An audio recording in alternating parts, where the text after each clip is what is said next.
कभी सोचा है कि एक ऐसा अदृश्य मतलब इनविजिबल नेटवर्क है जिसने हमारी दुनिया को, हमारे शहरों को रोशन कर दिया? आज हम बात करेंगे कमर्शियल गैस की, एक ऐसी कमाल की कहानी जो एक इनोवेशन से शुरू हुई और जिसने समाज को हमेशा हमेशा के लिए बदल दिया। जी हाँ, हम बात कर रहे हैं उसी अदृश्य नेटवर्क की जिसने शहरों को रात भर जगाए रखा, फैक्ट्रियों को पावर दी और सच पूछिए तो आज की मॉडर्न लाइफ की नींव रखी। तो चलिए इस सफर को देखते हैं। हम शुरुआत करेंगे एक छोटी सी चिंगारी से, फिर देखेंगे कि ये लैब से निकलकर लैंप पोस्ट तक कैसे पहुंची, इसने क्रांति कैसे लाई, आज इसका परिवार कितना बड़ा हो गया है और आखिर में इसका भविष्य क्या है। तो पहला पड़ाव, एक विचार की चिंगारी। चलिए देखते हैं कि कैसे एक अल्केमिस्ट की क्यूरियोसिटी, एक छोटी सी जिज्ञासा, एक प्रैक्टिकल फ्लेम में बदल गई। देखिए, ये कोई रातों रात हुआ चमत्कार नहीं था, ये एक लंबा सफर था। बात 1667 की है, जब थॉमस शर्ली ने पहली बार कोयले की खदानों से निकलने वाली एक ज्वलनशील हवा के बारे में लिखा। फिर दशकों बाद 1792 में विलियम मुर्डॉक में इसी गैस से अपने घर को रोशन कर दिखाया। मतलब एक सदी से भी ज्यादा का वक्त लगा इस क्यूरियोसिटी को एक असल टेक्नोलॉजी में बदलने में। और विलियम मर्डॉक के लिए ये सिर्फ साइंस नहीं था, ये बिजनेस था। उन्होंने सिर्फ एक चमकती हुई लॉ नहीं देखी, उन्होंने देखा लैंप और मोमबत्तियों का एक किफायती विकल्प।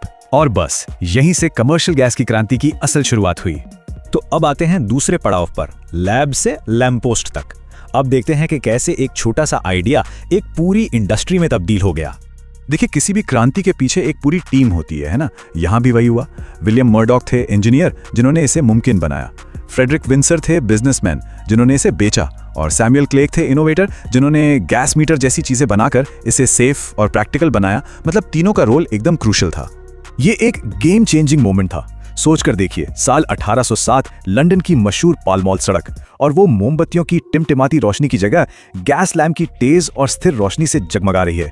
ये एक ऐसा पब्लिक डेमो था जिसने पूरी दुनिया को गैस लाइटिंग की ताकत दिखा दी। लोग तो बस देखते ही रह गए थे। और इस धमाकेदार कामयाबी के बस 5 साल बाद इसे शाही मंजूरी भी मिल गई। मतलब एक रॉयल चार्टर ने गैस को एक एक्सपेरिमेंट से उठाकर एक ऑफिशियल पब्लिक सर्विस बना दिया, और इसी के साथ जन्म हुआ दुनिया की पहली गैस यूटिलिटी कंपनी का, गैसलाइट एंड कोक कंपनी। एक नई इंडस्ट्री खड़ी हो चुकी थी। अब आते हैं तीसरे हिस्से पर, गैस से आई क्रांति। और यकीन मानिए, ये सिर्फ रोशनी की बात नहीं थी, ये एक पूरी की पूरी क्रांति थी। तो इस क्रांति ने आखिर बदला क्या क्या? फैक्ट्रियां अब 24 घंटे चलने लगी, शहर रात में ज्यादा सेफ हो गए, और हमारे पैरों के नीचे ही एक अदृश्य एनर्जी नेटवर्क बिछ गया। लेकिन हाँ, हर तरक्की की एक कीमत होती है। प्रदूषण बढ़ा, और इसी वजह से 1847 में पहले सेफ्टी कानून बनाने पड़े। और जानते हैं, इस इनविजिबल नेटवर्क को बनाने का सामान भी वक्त के साथ बदलता गया। शुरू में इस्तेमाल हुआ कच्चा लोहा जो बहुत जल्दी टूट जाता था, फिर आया स्टील जो मजबूत तो था पर उसमें जंग लग जाता था, और फाइनली 1970 के दशक में आए प्लास्टिक पाइप्स, फ्लेक्सिबल, सेफ और जंग से फ्री। ये दिखाता है कि सेफ्टी हमेशा से कितनी जरूरी रही है। और आज की बात करें तो अमेरिका में 62% गैस पाइप प्लास्टिक के हैं। वो पुराने रिस्की लोहे और स्टील के पाइप अब लगभग गायब हो चुके हैं। ये दशकों की मेहनत का नतीजा है जिससे हमारा गैस नेटवर्क कहीं ज्यादा सुरक्षित हो गया है। चलिए अब चलते हैं चौथे हिस्से में, आधुनिक गैस परिवार। मतलब टाउन गैस से लेकर आज के ग्लोबल पोर्टफोलियो तक का सफर। तो शुरुआत हुई थी टाउन गैस से। ये कोयले को गर्म करके बनती थी, काम तो करती थी पर इसमें जहरीली कार्बन मोनोऑक्साइड होती थी जो काफी खतरनाक थी। ये बात हमें याद दिलाती है कि ये इंडस्ट्री तब से लेकर आज तक कितना आगे आ चुकी है। आज जब हम गैस कहते हैं तो इसका मतलब बहुत कुछ हो सकता है। नेचुरल गैस है जो हमारे घरों को गर्म रखती है, एलपीजी है जिससे हम खाना बनाते हैं, इंडस्ट्रियल गैसें हैं जैसे ऑक्सीजन और हाइड्रोजन, और तो और अब बायोगैस जैसे नए ऑप्शंस भी आ रहे हैं जो इस कॉन्सेप्ट को एक सस्टेनेबल भविष्य की तरफ ले जा रहे हैं। चलिए दो सबसे कॉमन गैसों एलपीजी और नेचुरल गैस को ही देख लेते हैं। एलपीजी यानी लिक्विफाइड पेट्रोलियम गैस प्रेशर में लिक्विड होती है, इसीलिए सिलेंडरों में आती है और हवा से भारी होती है। वहीं नेचुरल गैस जो ज्यादातर मीथेन होती है, पाइपलाइन से आती है और हवा से हल्की होती है। और बस यही छोटे छोटे फिजिकल फर्क तय करते हैं कि इन्हें स्टोर और यूज कैसे किया जाएगा। और अब आखिरी और सबसे जरूरी हिस्सा, गैस का भविष्य।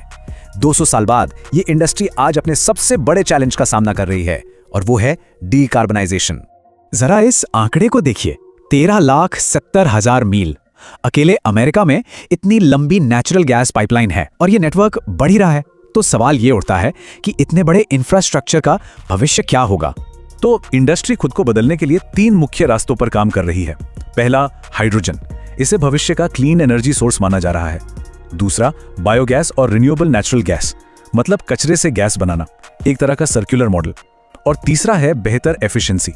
गैस लिक्विड फ्यूल से कहीं ज्यादा सफाई से जलती है, जिससे मेंटेनेंस और खर्च दोनों कम होते हैं। तो जिस टेक्नोलॉजी ने इंडस्ट्रियल रेवोल्यूशन को पावर दी, वो आज एक दोराहे पर खड़ी है। पहली गैस क्रांति ने तो सब कुछ बदल दिया था। सवाल ये है कि क्या इसका अगला कदम, इसका अगला एवोल्यूशन इसे बचा पाएगा? इसका जवाब तो खैर